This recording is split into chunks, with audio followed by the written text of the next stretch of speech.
Breaking. Bulls make an offer for Kuminga. Will the Warriors accept? Details. Bomb in the NBA. If you're a Warriors fan, you've probably felt that pain. Kuminga exploding in one game and disappearing in the next, and us not understanding what the real plan is. And if you're from the Bulls, you know the other side, well, missing a young athletic piece to change the level. Today, a proposal emerged that puts Bulls ex-Warriors at the same table. And the question is simple. Would Golden State agree to trade Jonathan Kuminga? Stay with me. I'll show you what the package is, why it makes sense or not for both teams, and in the end, what decision I would make if I were in the GM's room. Let's do it. Before I show you the exchange package and what each side gains from it, let me ask you something quick. If you enjoy NBA without the hassle, subscribe to the channel now, because here we take these rumors and turn them into clear analysis. And send a like, because this makes YouTube understand that this video is important and delivers it to more people. Also activate the bell, because in these times of exchange, the news changes out of nowhere. And I always want you to arrive first. And comment while playing. Would you accept Kuminga on the Bulls? Yes or no? Did it close? So let's go, because now I'm going to show you the proposal and whether the Warriors would have a reason to say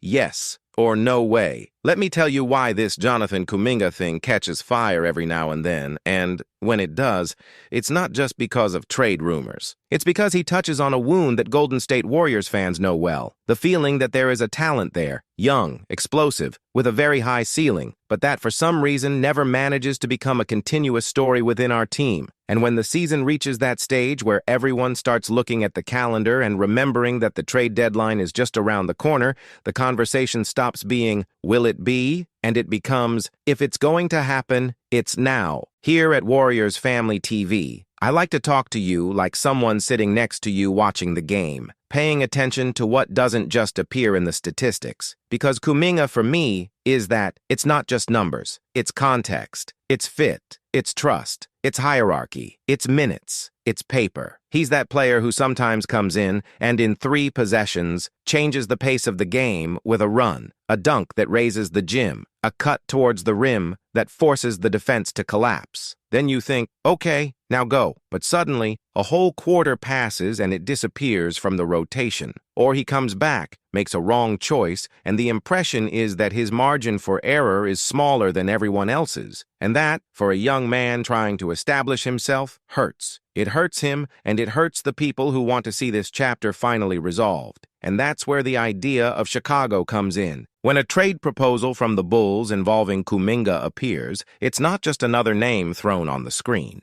It's a type of destiny that, given the team's profile, makes you stop and think, wait, what if this is the right environment for him to breathe? Because the Chicago Bulls, the way they've been going the last few seasons, seem stuck in that uncomfortable place where you're not bad enough to calmly take everything apart, but you're also not good enough to really scare anyone in a serious title race. It's that limbo that tires the fans, tires the locker room, and, above all, creates urgency in decisions. And when urgency arrives, the team needs to choose a direction. Either bet on real development, with young people gaining protagonism, or try a change that reorganizes the cast's identity. If I look at it through the Bulls' eyes, it makes sense to want a player like Kuminga, not just because he has elite explosiveness and physique, but because he brings the promise of a new story, a story that has yet to be written. And teams that are in the middle of the road often need that, a shock of the future. An athlete who arrives and says, without even opening his mouth, I can be part of the next cycle. But the interesting thing is to think about how this future talks to the now of the Warriors. Because the Warriors are not going through a phase where they can wait 2, 3 years to find out who is who. The Warriors revolve around Steve Curry, and each season is, at the same time, a chance and a countdown. The talk about balancing present and future is beautiful, but reality calls for tough decisions. Either you transform potential into immediate contribution, or you use this potential as currency to strengthen what you can gain now. And this is where this trade proposal becomes intriguing. The idea of Nikola Vucevic going to Golden State, while Kuminga would go to Chicago. I know that just saying this opens up a lot of different reactions. There are fans who hear Vucevic and think about experience, presence in the paint, point, a pivot who scores, gets rebounds, and still manages to space the court. There are fans who listen and care about defensive mobility, fitting in exchanges with rhythm, with speed. And there is the group that simply looks at Kuminga and says, "But how can I give up on him?" And I understand all these reactions because this is not simple. Let's go in parts, as we do when we really want to understand what's behind. Kuminga is a prospect that draws attention precisely because it has tools that are not easily taught. The physical aggressiveness, the ability to attack the basket, the athleticism, the strength to absorb contact and still finish. This is gold in a league that, despite living off three-pointers, still decides series on the details of the rim,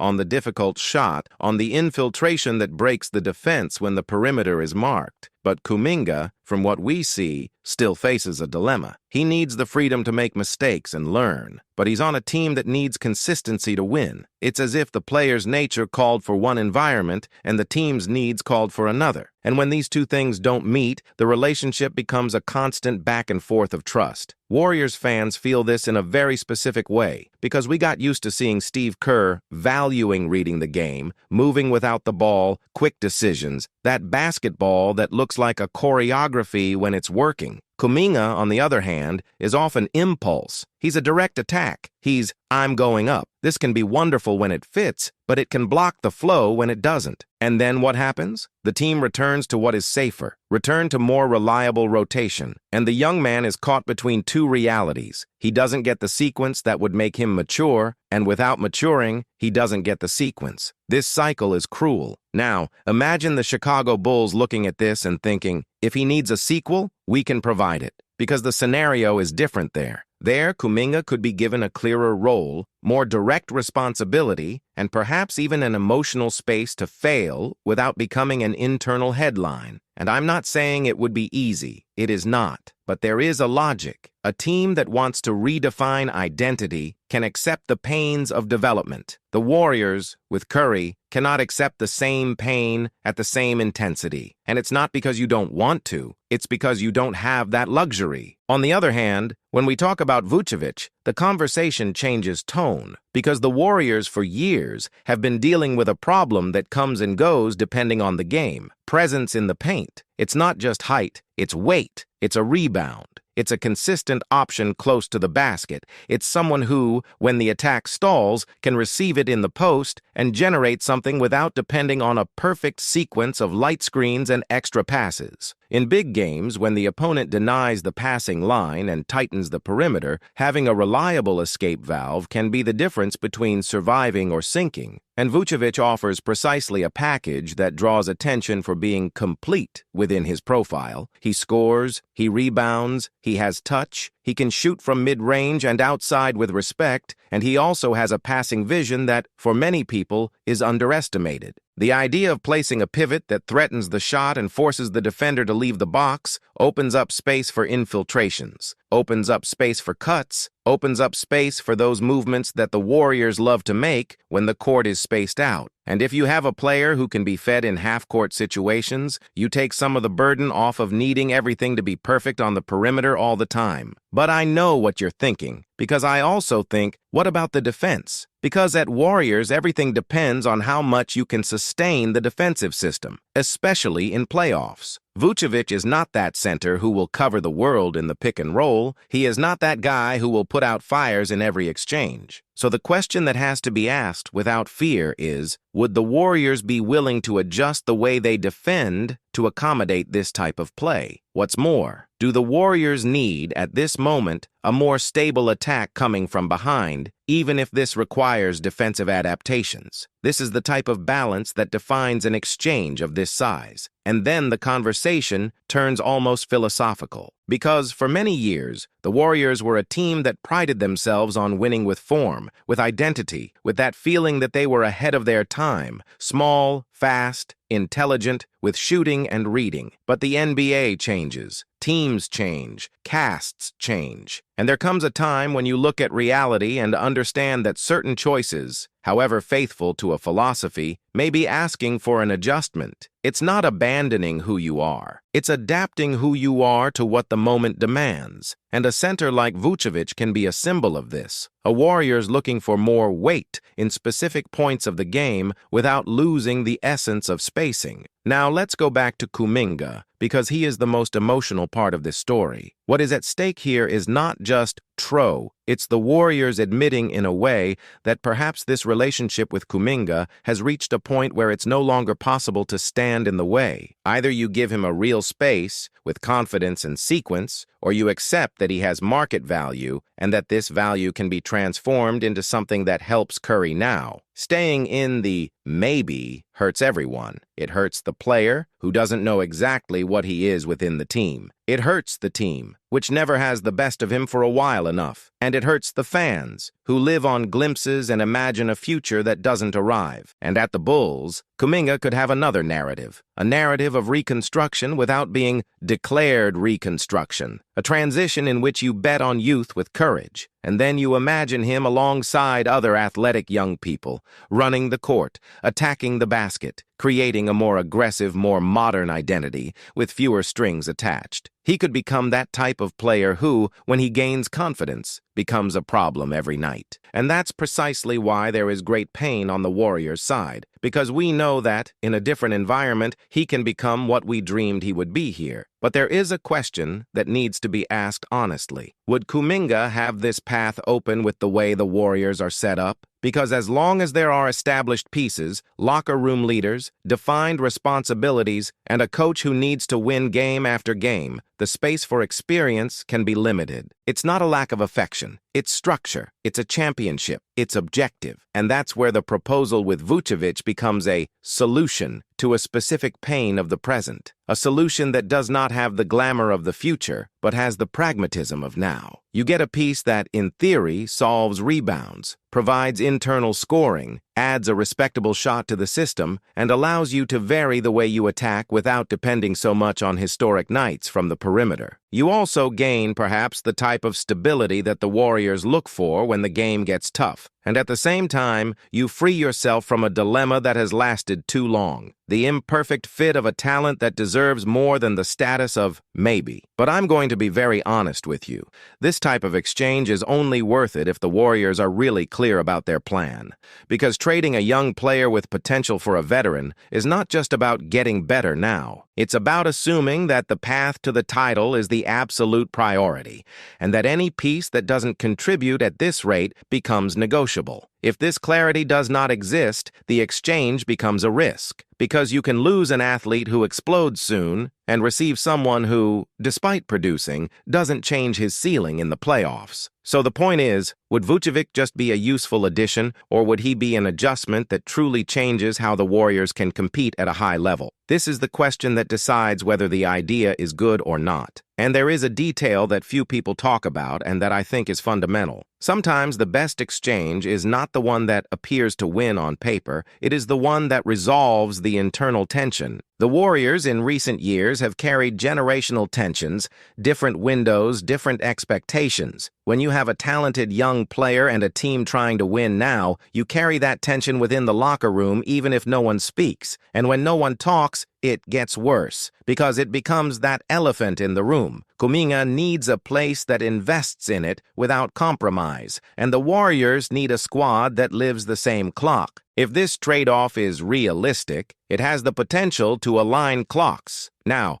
I want you to imagine what the narrative would be like if that happens. Kuminga arrives in Chicago and, for the first time, has a clear growth plan, a sequence, a role that does not depend on the slightest error. He starts to play loose. It makes a positive headline, and the Warriors fan on the other side feels that mix of pride and frustration. Pride because we knew he had it. Frustration because why not here? At the same time, Vucevic arrives in the Bay and changes the way some games are played. On nights when the Warriors struggled to score in the paint, he became the option. On nights when the rebound was slipping away, he held more possessions. And you start to see the attack more balanced, with less desperation when the perimeter closes. And then the conversation changes. The pain changes place. But there is one point that I want to reinforce. An exchange proposal is a proposal. A lot of things appear at this time. A lot of things are market tests. A lot of things are smoke. A lot of things are conversations thrown around to gauge reaction. What's important for us, as fans, is to use this type of rumor to understand what the Warriors need and what the Warriors are willing to give up, because deep down, this Kuminga story says more about the team than about him. It says about identity, about priorities, about courage of decision. And I think that's why this topic catches on so much, because Warriors fans are used to thinking big, demanding big, dreaming big. We are not satisfied with just competing. We want to understand if the team has a real path to being dangerous when the game gets physical and slow in playoffs. And at the same time, we get attached to stories. Kuminga is one of those stories that we wanted to see flourish here. So,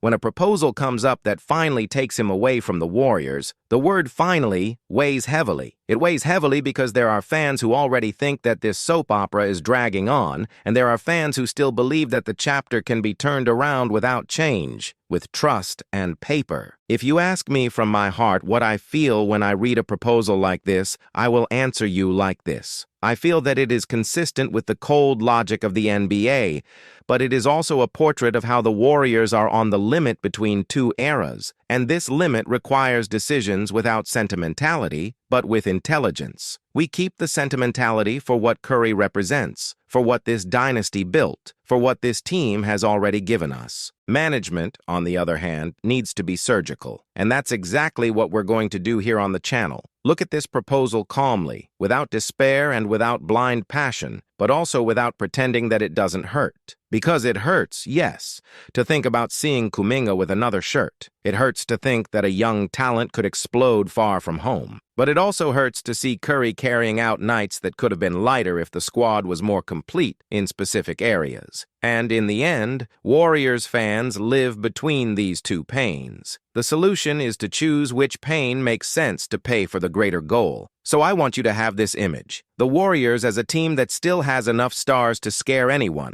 but that needs more balance and firm decisions. The Bulls as a team in need of direction and youth with real potential. And Kuminga in the middle of it all, not as a problem, but as a valuable piece that deserves a clear destination. Whether this exchange happens or not, it reveals something that we cannot ignore. The Warriors are at a stage where almost is not enough, and Kuminga is at a stage where he is almost delaying his career. Now you tell me, looking at all this, if you had to choose a path, would you prefer to insist a little more on Kuminga within the Warriors and try to transform potential into consistency? Or do you think the best decision is to use his value to look for a piece that will help Curry immediately? I really want to hear your opinion, because this type of topic is not just news. It's identity, it's the future, it's present. And that's exactly why we're here, as a family, talking about the Warriors the way they deserve. And that's what makes this story so heavy. It's not just another rumor, it's a choice of path. If the Warriors keep Kuminga, they need to have the courage to follow through and turn potential into real impact. If he changes, it's because he decided that Curry's watch rules everything,